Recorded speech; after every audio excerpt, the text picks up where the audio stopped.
Hi friends, so I'm just about to edit this video, and I hope you enjoyed. My dad read this chapter, and he is such an amazing reader, so I hope you enjoy it.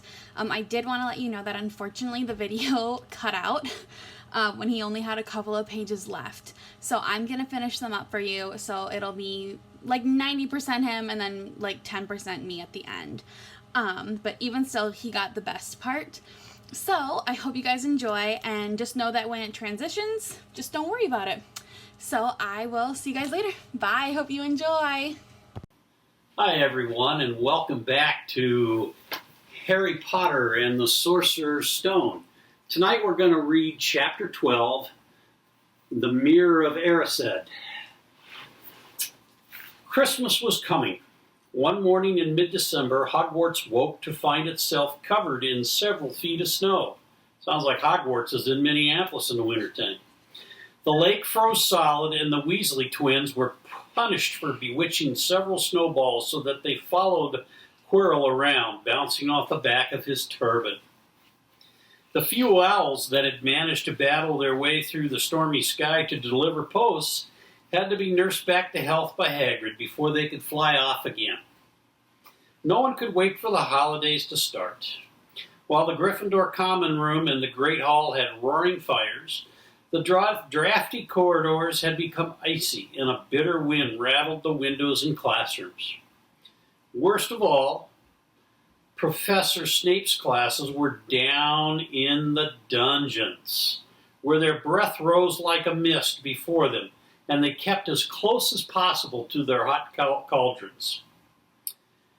"I do feel so sorry," said Draco Malfoy, one potions class, "for all of those people who have to stay at Hogwarts for Christmas, because they're not wanted at home." He was looking over at Harry as he spoke. Crabbe and Goyle chuckled. Harry, who was measuring out powdered spine of lionfish, ignored them. Malfoy had been even more unpleasant than unusual since the Quidditch match. Disgusted that Slytherin had lost, he had tried to get everyone laughing at how a wide-mouthed tree frog would be replacing Harry as Seeker next. Then he realized that nobody found this funny, because they were all so impressed at the way Harry had managed to stay on his bucking broomstick. So Malfoy, jealous and angry, had gone back to taunting Harry about having no proper family. It was true that Harry wasn't going back to Privet Drive for Christmas. Professor McGonagall had come around the week before, making a list of students who would be staying for the holidays, and Harry had signed up at once. He didn't feel sorry for himself at all. This would probably be the best Christmas he had ever had. Ron and his brothers were staying too, because Mr. and Mrs. Weasley were going to Romania to visit Charlie. When they left the dungeons at the end of potions class, they found a large fir tree blocking the corridor ahead. Two enormous feet were sticking out at the bottom, and a loud puffing sound told them that Hagrid was behind it. "Hi, Hagrid. Want any help?" Ron asked, sticking his head through the branches. "Nah, I'm all right. Thanks, though, Ron." "Would you mind moving out of the way?" came Malfoy's cold drawl from behind them. "Are you trying to earn some extra money, Weasley? Hoping to be a gamekeeper yourself when you leave Hogwarts? I suppose. That hut of Hagrid's must seem like a palace compared to what your family's used to." Ron dived at Malfoy just as Snape came up the stairs. "Weasley!" Ron let go of the front of Malfoy's robes. "He was provoked, Professor Snape," said Hagrid, sticking his huge hairy face out from behind the tree. "Malfoy was insulting his family." "Be that as it may, fighting is against Hogwarts rules, Hagrid," said Snape silkily. 5 points from Gryffindor, Weasley, and be grateful it isn't more. Move along now, all of you." Malfoy, Crabbe, and Goyle pushed roughly past the tree, scattering needles everywhere and smirking. "I'll get him," said Ron, grinding his teeth at Malfoy's back. "One of these days, I'll get him." "I hate them both," said Harry, "Malfoy and Snape." "Come on, cheer up. It's nearly Christmas," said Hagrid. Tell you what, come with me and see the Great Hall. It looks a treat. So Harry and Ron and Hermione followed Hagrid off and his tree off to the Great Hall, where Professor McGonagall and Professor Flitwick were busy with the Christmas decorations. Ah, Hagrid, the last tree. Put it in the far corner, would you? The hall looked spectacular. Festoons of holly and mistletoe hung all around the walls. Excuse me, and no fewer than 12 towering Christmas trees stood sparkling with tiny icicles, some of them glittering with hundreds of candles. How many days you got left until your holidays? Hagrid asked. Just one, said Hermione, and that reminds me, Harry and Ron, we've got half an hour before lunch. We should be in the library. Oh, yeah, you're right, said Ron, tearing his eyes away from Professor Flitwick, who had golden bubbles blossoming out of his wand and was trailing them over the branches of the new tree. The library, said Hagrid, following them out of the hall. Just before the holidays? A bit keen, aren't you? Oh, we're not working, Harry told him brightly. Ever since you mentioned Nicholas Flamel, we've been trying to find out who he is. You what? Hagrid looked shocked. Listen here. I told you. Drop it. It's nothing to you what that dog's guarding. We just want to know who Nicholas Flamel is, that's all, said Hermione. Unless you'd like to tell us and save us all the trouble, asked Harry. We must have been through hundreds of books already, and we can't find him anywhere. Just give us a hint. I know I've read his name somewhere. I'm saying nothing, said Hagrid flatly. Well then, we'll just have to find out for ourselves, said Ron, and they left. Hagrid looking disgruntled, and and they left. They left Hagrid looking disgruntled, and as they hurried off to the library. They had indeed been searching books for Flannel's name ever since Hagrid had let it slip, because how else were they going to find out what Snape was trying to steal? The trouble was, it was very hard to know where to begin, not knowing what Flannel might have done to get himself into a book. He wasn't in great wizards of the 20th century or notable magician names of our times. He was missing, too, from important modern magical discoveries and a study of recent developments in wizardry. And then, of course, there was the sheer size of the library itself. Tens of thousands of books, thousands of shelves, hundreds of narrow rows. Hermione took out a list of subjects and titles she had decided to search, while Ron strode off down a row of books and started pulling them off the shelves at random. Harry wandered over to the restricted section. He had been wondering for a while if Flannel wasn't somewhere in there. Unfortunately, you needed specially signed note from one of the teachers to look at any of the restricted books, and he knew he'd never get one. These were the books containing powerful dark magic never taught at Hogwarts, and only read by older students studying advanced defense against the dark arts. What are you looking for there, boy? Nothing, said Harry. Madam Prince, the librarian, brandished a feather duster at him. You better get out, then. Go on, out. Wishing he'd been a bit quicker at thinking up some story, Harry left the library. He, Ron, and Hermione had already agreed they'd better not ask Madam Prince where they should find Flannel. They were sure she'd be able to tell them, but they couldn't risk Snape hearing what they were up to. Harry waited outside in the corridor to see if the other two had found anything, but he wasn't very hopeful. They had been looking for a book for a fortnight, after all, but as they only had odd moments between lessons, it wasn't surprising that they had found nothing. What they really needed was a nice long search, without Madam Prince breathing down their necks. 5 minutes later, Ron and Hermione joined him, shaking their heads. They all went off to lunch. You will keep looking while I'm away, won't you, said Hermione, and send me an owl if you find anything. And you could ask your parents if they know who Flannel is, said Ron. It'd be safe to ask them. Very safe, as they're both dentists, said Hermione. Once the holidays had started, Ron and Harry were having too good of a time to think much about Flannel. They had the dormitory to themselves, and the common room was far emptier than usual, so they were able to get good armchairs by the fire. They sat by the hour, eating anything they could spear on a toasting fork. Bread, crumpets, marshmallows, and plotting ways to get Malfoy expelled, which were fun to talk about even if they wouldn't work. Ron also started teaching Harry wizard chess. This was exactly like Muggle chess, except that the figures were alive, which made it a lot like directing troops in battle. Ron's set was very old and battered. Like everything else he owned, it had once belonged to someone else in his family. In this case, his grandfather. However, old chessmen weren't a drawback at all. Ron knew them so well he never had trouble getting them to do what he wanted. Harry played with chessman Seamus Finnegan had lent him, and they didn't trust him at all. He wasn't a very good player yet, and they kept shouting different bits of advice at him, which was confusing. "Don't send me there. Can't you see his knight? Send him. We can afford to lose him." On Christmas Eve, Harry went to bed looking forward to the next day for the food and the fun, but not expecting any presents at all. When he woke early the next morning, however, the first thing he saw was a small pile of packages on the foot of his bed. "Happy Christmas," said Ron sleepily as Harry scrambled out of bed and pulled on his dressing gown. "You too," said Harry. "Will you look at this? I've got some presents." "Well, what did you expect? Turnips?" said Ron, turning to his own pile, which was a lot bigger than Harry's. Harry picked up the top parcel. It was wrapped in brown paper and was scrawled across it was, "To Harry from Hagrid."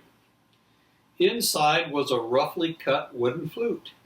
Hagrid had obviously whittled it himself. Harry blew it. It sounded a bit like an owl. A second, very small parcel contained a note. The note said, "We received your message and enclosed your Christmas present. From Uncle Vernon and Aunt Petunia." Sellotaped to the note was a 50-pence piece. "Well, that's friendly," said Harry. Ron was fascinated by the 50-pence. "Weird," he said. "What a shape. This is money." "You can keep it," said Harry, laughing at how pleased Ron was. "Hagrid and my aunt and uncle. So who sent these?" "I think I know who that one's from," said Ron, going a bit pink and pointing to a very lumpy parcel. "My mom. I told her you didn't expect any presents, and, oh no," he groaned, "she's made you a Weasley jumper."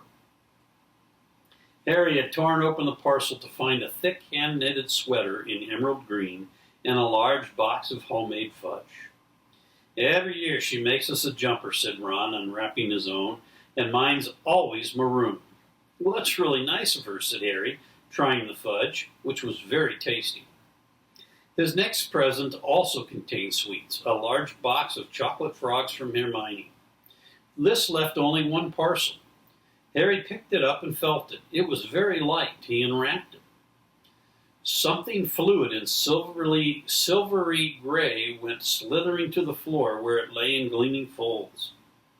Ron gasped. "I've heard of those," he said in a hushed voice, dropping the box of every flavor beans he'd gotten from Hermione. "If that's what I think it is, they're really rare and really valuable." "What is it?" Harry picked up the shining silvery cloth off the floor. It was strange to the touch, like water woven into material. "It's an invisibility cloak," said Ron, a look of awe on his face. "I'm sure it is. Try it on." Harry threw the cloak around his shoulders and Ron gave a yell. "It is! Look down!" Harry looked down at his feet, but they had gone. He dashed to the mirror. Sure enough, his reflection looked back at him, but it was just his head suspended in midair. His body was completely invisible. He pulled the cloak over his head and his reflection vanished completely. "There's a note," said Ron suddenly. A note fell out of it. Harry pulled off the cloak and secured the letter. Written in narrow looping writing he had never seen before were the following words: "Your father left this in my possession before he died.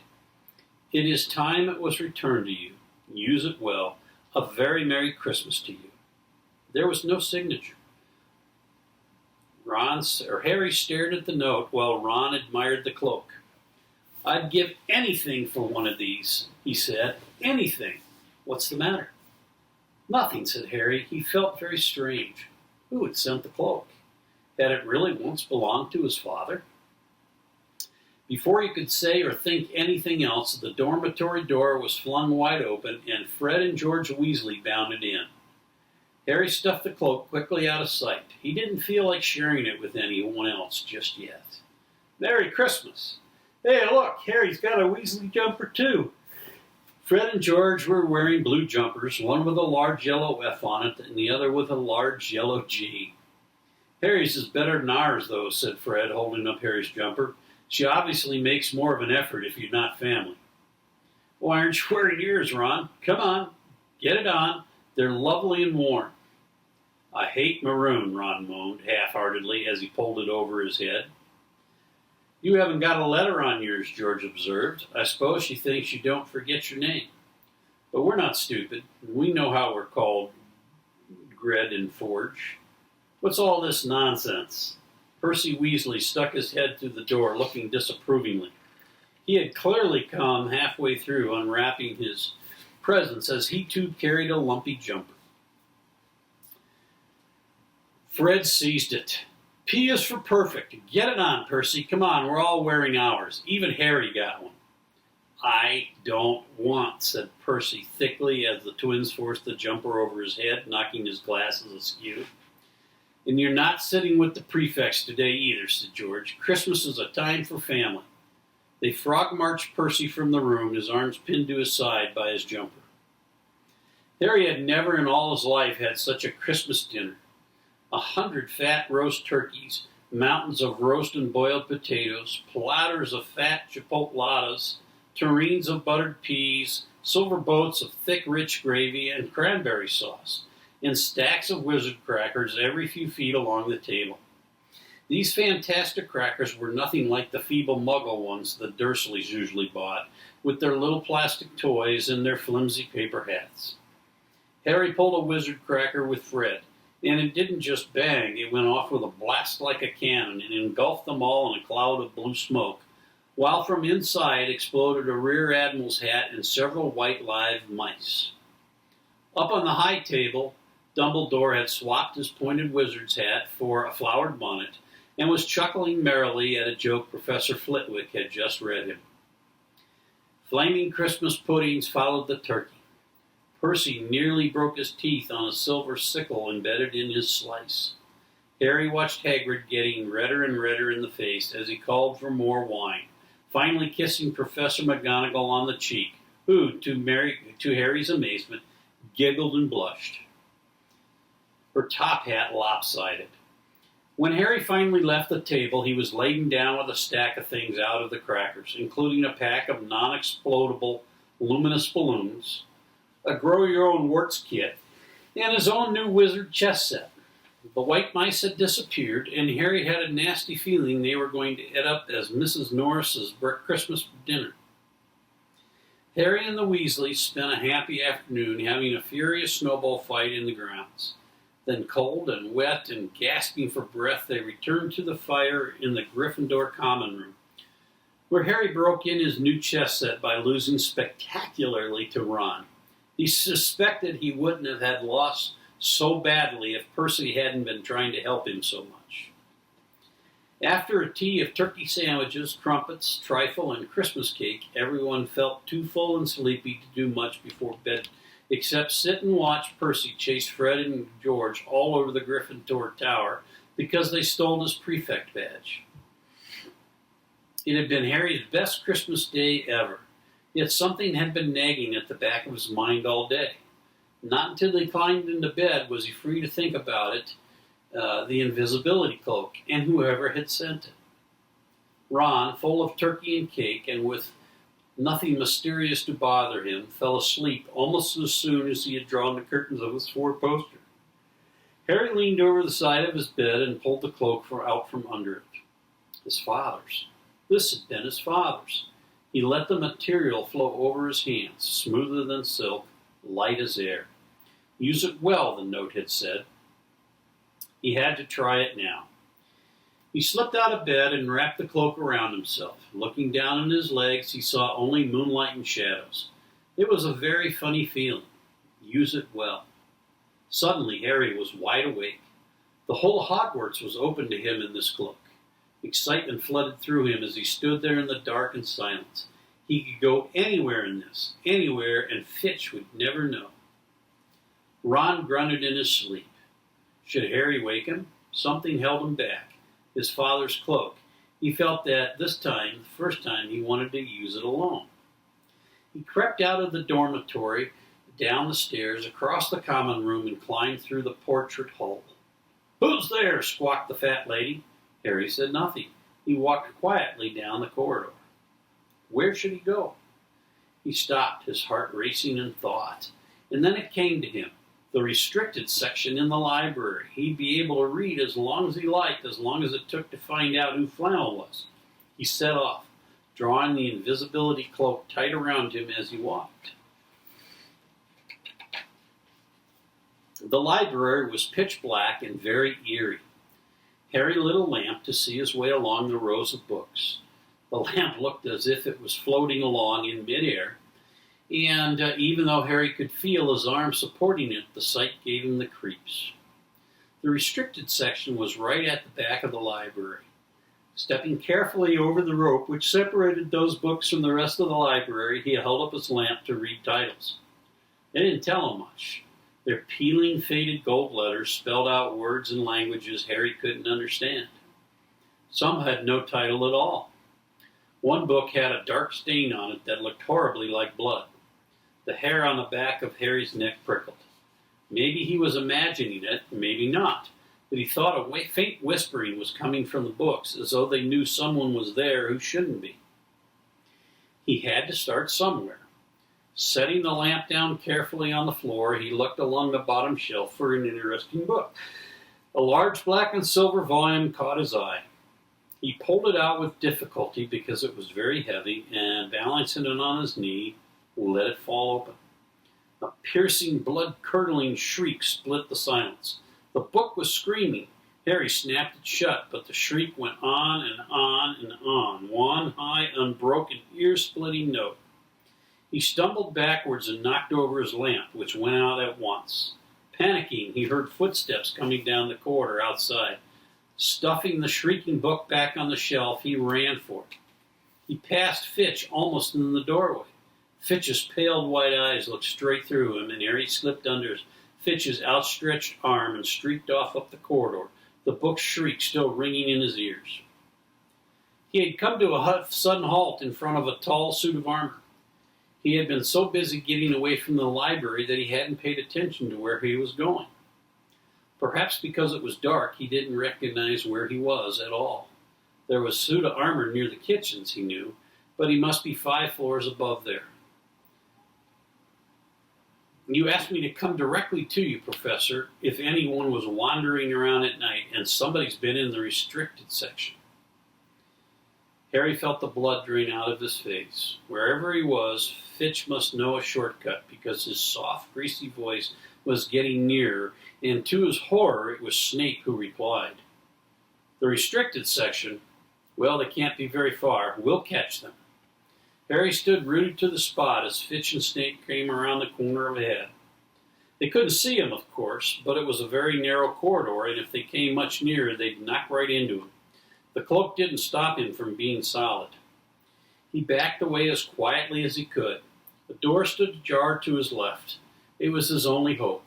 He squeezed through it, holding his breath, trying not to move it, and to his relief, he managed to get inside the room without their noticing anything. They walked straight past, and Harry leaned up against the wall, breathing deeply, listening to their footsteps dying away. That had been close, very close. It was a few seconds before he noticed anything about the room he had hidden in. It looked like a disused classroom. The dark shape of desks and chairs were piled up against the walls, and there was an upturned wastepaper basket, but propped against the wall facing him was something that didn't look as if it belonged there. Something that looked as if someone had just put it there just to keep it out of the way. It was a magnificent mirror, as high as the ceiling, with an ornate gold frame, standing on 2 clawed feet. There was an inscription carved around the top. And I cannot read what the inscription said. Erised stra ehru oitwe karfu oit anwushi. His panic fading now that there were no sound of Fitch and Snake, Harry moved near to the mirror, wanting to look at himself, but seeing no reflection again. He stepped in front of it. He had to clap his hands to his mouth to stop himself screaming. He whirled around. His heart was pounding far more furiously than when the book had screamed, for he had seen not only himself in the mirror, but a whole crowd of people standing right behind him. But the room was empty. Breathing very fast, he turned slowly back to the mirror. There he was, reflected in it, white and scared looking, and there, reflected behind him, were at least 10 others. Harry looked over his shoulder, but still no one was there. Or were they all invisible too? Was he in fact in a room full of invisible people, and this mirror's trick was that it reflected them, invisible or not? He looked into the mirror again. A woman standing right behind his reflection was smiling at him and waving. He reached out a hand and felt the air behind him. If she was really there, he'd touch her. Their reflections were so close together, but he felt only air. She and the others existed only in the mirror. She was a very pretty woman. She had dark red hair, and her eyes are just like mine, Harry thought, edging a little closer to the glass. They're bright green, exactly the same shape, but then he noticed she was crying, smiling, but crying at the same time. The tall, thin, black... Let's see. So he picked up at the tall, thin, black-haired man standing next to her, put his arm around her. He wore glasses, and his hair was very untidy. It stuck up at the back, just like Harry's did. Harry was so close to the mirror now that his nose was nearly touching that of his reflection. "Mum," he whispered. "Dad?" They just looked at him, smiling slowly, and Harry looked into the faces of the other people in the mirror and saw other pairs of green eyes like his, other noses like his, even a little old man who looked as though he had Harry's knobbly knees. Harry was looking at his family for the first time in his life. The Potter smiled and waved at Harry, and he stared hungrily back at them. His hands pressed flat against the glass as though he was hoping to fall right through it and reach them. He had a powerful kind of ache inside him, half joy, half terrible sadness. How long he stood there he didn't know. The reflections did not fade, and he looked and looked until a distant noise brought him back to his senses. He couldn't stay here. He had to find his way back to bed. He tore his eyes away from his mother's face, whispered, "I'll come back," and hurried from the room. "You could have woken me up," said Ron crossly. "You can come tonight. I'm going back. I want to show you the mirror." "I'd like to see your mom and dad," Ron said eagerly. "And I want to see all your family, all the Weasleys. You'll be able to show me your older brothers and everyone." "You can see them any time," said Ron. "Just come around my house this summer. Anyway, maybe it only shows dead people. Shame about not finding Flamel, though. Have some bacon or something? Why aren't you eating anything?" Harry couldn't eat. He had seen his parents and would be seeing them again tonight. He had almost forgotten about Flamel. He didn't seem very important anymore. Who cared what the three-headed dog was guarding? What did it matter if Snape stole it really? "Are you all right?" said Ron. "You look odd." What Harry feared most was that he might not be able to find the mirror room again. With Ron covered in the cloak too, they had to walk much more slowly next night.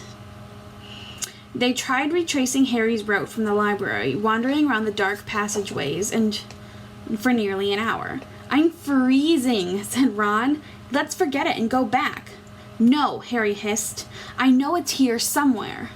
They passed the ghost of a tall witch gliding in the opposite direction, but saw no one else.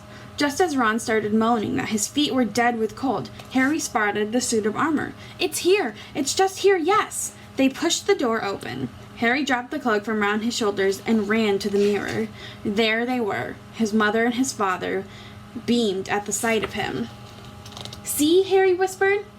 "I can't see anything." Look at them all. There are loads of them." I can only see you. Harry stepped aside. Look at it properly. Go on, stand where I am. Harry stepped aside, but with Ron in front of the mirror, he couldn't see his family anymore. Just Ron in his paisley pajamas. Ron, though, was staring, transfixed at his image. Look at me, he said. Can you see all your family standing around you? No, I'm alone, but I'm different. I look older, and I'm head boy. What? I am. I'm wearing the badge like Bill used to, and I'm holding the house cup and the Quidditch cup. I'm Quidditch captain, too. Ron tore his eyes away from this splendid sight to look excitedly at Harry. Do you think this mirror shows the future? How can it? All my family are dead. Let me have another look. You had it to yourself all last night. Give me a bit more time. You're only holding the Quidditch cup. What's interesting about that? I want to see my parents. Don't push me. A sudden noise outside the corridor put an end to their discussion. They hadn't realized how loudly they'd been talking. Where was I? Quick! Ron threw the cloak back over them as the luminous eyes of Mrs. Norris came around the door. Ron and Harry stood quite still, both thinking the same thing. Did the cloak work on cats? After what seemed an age, she turned and left. This isn't safe. She might have gone for Filch. I bet she heard us. Come on. And Ron pulled Harry out of the room. The snow still hadn't melted the next morning. Want to play chess, Harry? Said Ron. No. Why don't we go down and visit Hagrid? No, you go. I know what you're thinking about, Harry. That mirror. Don't go back tonight. Why not? I don't know. I've just got a bad feeling about it. And anyway, you've had too many close shaves already. Filch, Snape, and Mrs. Norris are wandering around. So what if they can't see you? What if they walk into you? What if you knock something over? You sound like Hermione. I'm serious, Harry. Don't go. But Harry only had one thought in his head, which was to get back in front of that mirror, and Ron wasn't going to stop him. That third night, he found his way more quickly than before. He was walking so fast he knew he was making more noise than was wise, but he didn't meet anyone. And there were his mother and father smiling at him again, and one of his grandfathers nodding happily. Harry sank down to sit on the floor in front of the mirror. There was nothing to stop him staying here all night with his family. Nothing at all, except... So, back again, Harry? Harry felt as though his insides had turned to ice. He looked behind him. Sitting on one of the desks by the wall was none other than Albus Dumbledore. Harry must have walked straight past him, so desperate to get to the mirror he hadn't noticed him. I didn't see you, sir. Strange how short-sighted being invisible can make you, said Dumbledore. And Harry was relieved to see that he was smiling. So, said Dumbledore, slipping off the desk to sit on the floor with Harry. You, like hundreds before you, have discovered the delights of the Mirror of Erised. I didn't know it was called that, sir. But I expect you've realized by now what it does. It shows me my family. And it showed your friend Ron himself as head boy. How did you know? I don't need a cloak to become invisible, said Dumbledore gently. Now, can you think what the Mirror of Erised shows us all? Harry shook his head. Let me explain. The happiest man on earth would be able to use the Mirror of Erised like a normal mirror. That is, he would look into it and see himself exactly as he is. Does that help? Harry thought. Then he said slowly, It shows us what we want, whatever we want. Yes and no, said Dumbledore quietly. It shows us nothing more or less than the deepest, most desperate desire of our hearts. You, who have never known your family, see them standing around you. Ronald Weasley, who has always been overshadowed by his brothers, sees himself standing alone, the best of them all. However, this mirror will give us neither knowledge or truth. Men have wasted away before it, entranced by what they have seen, or been driven mad, not knowing if what it shows is real or even possible. The mirror will be moved to a new home tomorrow, Harry, and I ask that you do not go looking for it again. If you ever do run across it, you will now be prepared. It does not do to dwell on dreams and forget to live. Remember that. Now, why don't you put that admirable cloak back on and get off to bed? Harry stood up. Sir, Professor Dumbledore, can I ask you something? Obviously, you've just done so, Dumbledore said. Dumbledore smiled. You may ask me one more thing, however. What do you see when you look in the mirror? I see myself holding a pair of thick woolen socks. Harry stared. One can never have enough socks. And Dumbledore, said Dumbledore, another Christmas has come and gone, and I didn't get a single pair. People insist on giving me books. It was only when he was back in bed that it struck Harry that Dumbledore might not have been quite truthful. But then he thought, as he shoved Scabbers off his pillow, it had been quite a personal question. That is the end, and I will see you guys next week for Chapter 13, Nicholas Flamel. Bye!